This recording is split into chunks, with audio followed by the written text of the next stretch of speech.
That RCF file stores remote desktop connection parameters, the saved configuration that lets you quickly reconnect to remote Windows machines without re-entering settings.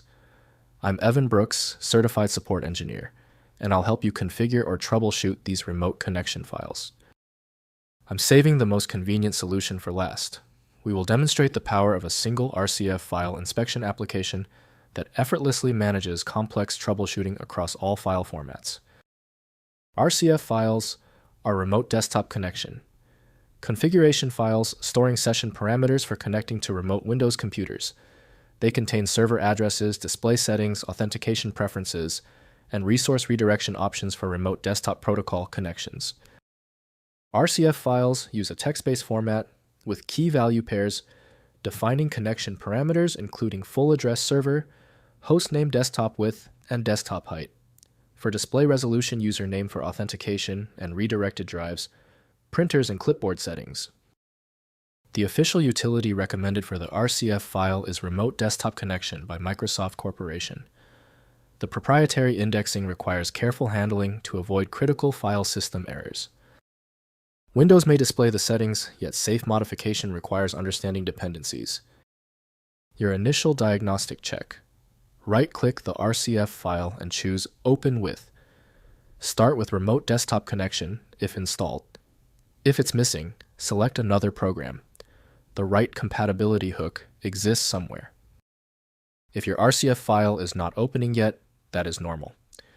When the file won't budge, the error is typically related to 3 simple things. Use the following checklist to quickly identify the issue that persists. First, connecting to remote desktop.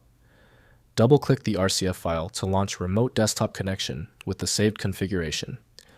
Enter your password when prompted to authenticate with the remote server. The remote desktop session will open using the display and resource settings defined in the connection file. Next, editing connection settings. Open the RCF file in any text editor to modify connection parameters. Change the full address value to connect to a different server. Adjust screen mode and resolution settings. Modify resource redirection options to control drive printer and clipboard sharing. Finally, securing connection files. RCF files may contain sensitive server addresses and usernames. Store them in a secure location with restricted file permissions. Never include passwords in connection files. Enable network-level authentication, NLA, by setting authentication level to the appropriate value. If compatibility checks failed, it is likely because the file extension name is shared by different developers for unrelated formats, causing your PC to use the wrong reading language. One helpful next step is to try a utility that attempts to bypass standard file associations by using raw-level data inspection to better identify the file's likely origin. Takeaway: the inability of Windows and 7-zip to open the file suggests a unique format signature. FileMagick is the comprehensive solution built to handle these exceptions. Find it at FileMagick. Let me know in the comments if that file is open. Subscribing ensures you never miss another one-click solution.